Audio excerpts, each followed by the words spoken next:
नमस्कार दोस्तों, हमारे चैनल में आपका फिर से स्वागत है। दोस्तों, काफ़ी दिनों से एक्स ग्रेशिया पे काफ़ी चर्चा चल रही है और ज़्यादातर जो हमने वीडियो बनाए हैं वो पेंशनर्स के बारे में बनाए हैं। बैंक पेंशनर्स को कितना एक्स ग्रेशिया मिलेगा। लेकिन पेंशनर्स के साथ फैमिली पेंशनर्स भी एक्स ग्रेशिया के लिए एलिजिबल हैं। बार-बार मेरे पास क्वेरीज़ आती हैं, कमेंट्स आते हैं कि क्या फैमिली पेंशनर्स को एक्स ग्रेशिया मिलेगा? मैं उनको इंडिविजुअली तो जवाब देता हूँ कि हाँ, मिलेगा।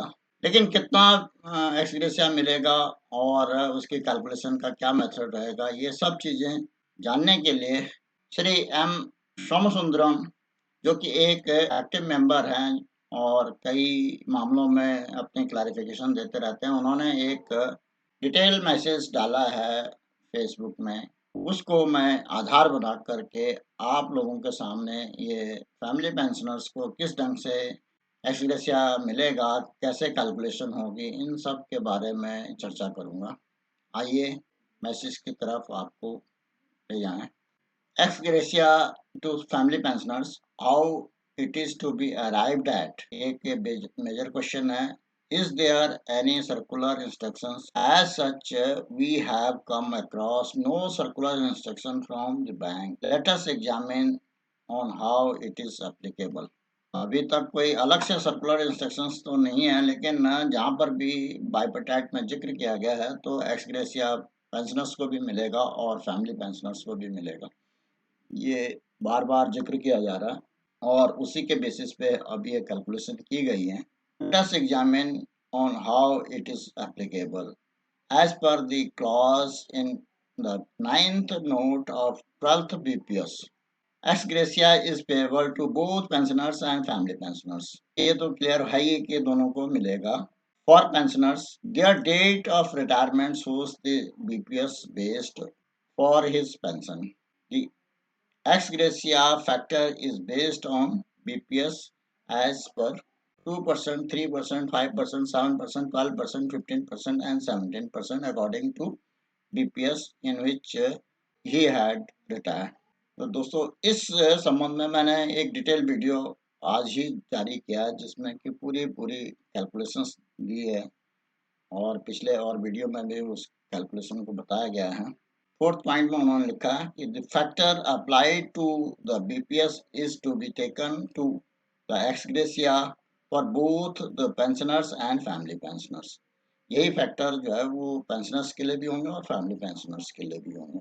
दोज ऑलरेडी ड्रॉइंग पेंशन और family pension, their ex gratia may be fixed October on their October 22 pension, that will be basic pension plus DA.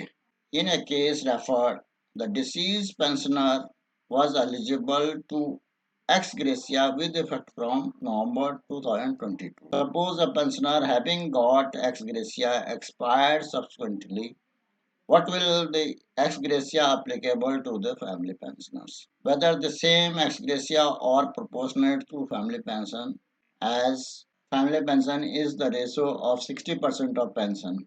So ex gratia may be in the ratio of 60% to the applicable to the pensioners.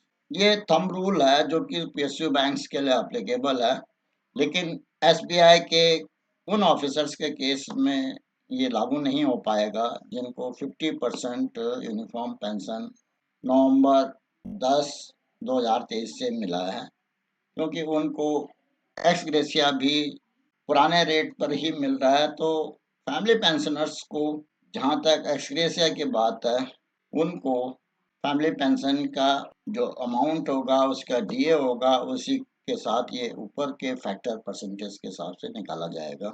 Let us examine it by example. Pension basic be rupees 24,000 of 10th BPS. So only 3% is eligible to the pensioner on October 22 pension.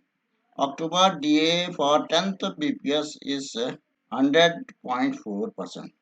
His total pension will be 24,000 plus 24,000 multiplied by 100.4%.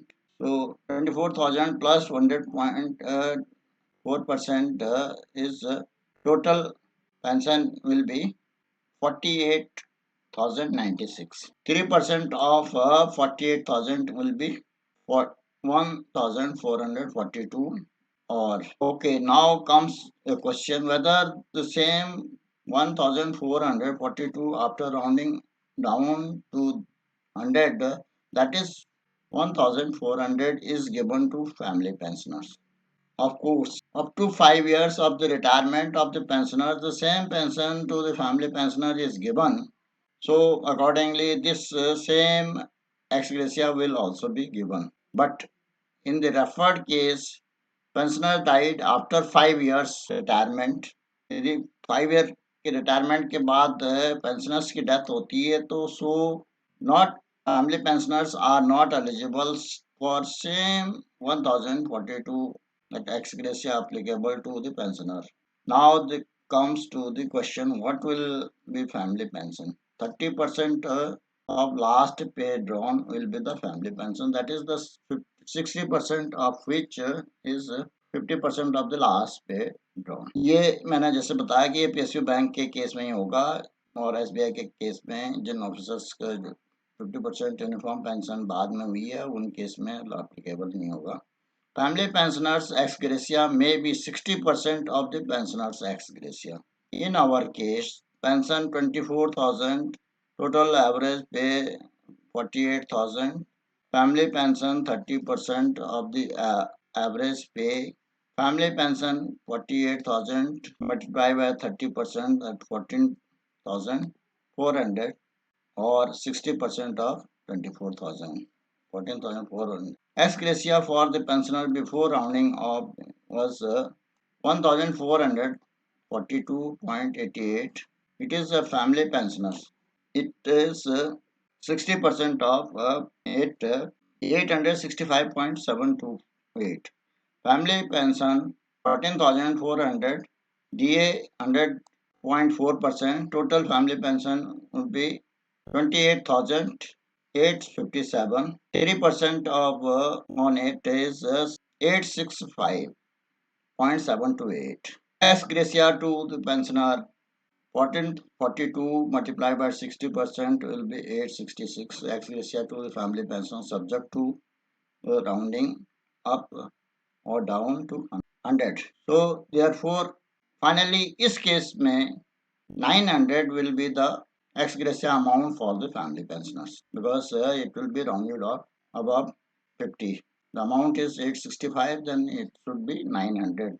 So in such case ex gratia should be 900. दोस्तों इस brief right up से पता लग जाता है कि family pension nurse के case में किस ढंग से एक्स ग्रेशिया का अमाउंट अप्लाई होगा और इससे क्लियर हो जाता है कि फैमिली पेंशनर्स को एक्स ग्रेशिया यदि पीएसयू बैंक का होगा तो उसका जो पेंशनर्स हैं उनका 60% होगा family pension and x gratia का अमाउंट भी 60% होगा.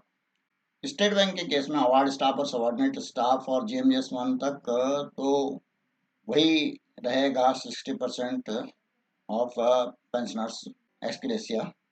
लेकिन जो ऑफिसर जिनका यूनिफॉर्म पेंशन 50% नवंबर 23 से हुआ उन केसेस में थोड़ा सा डिफरेंस रहेगा.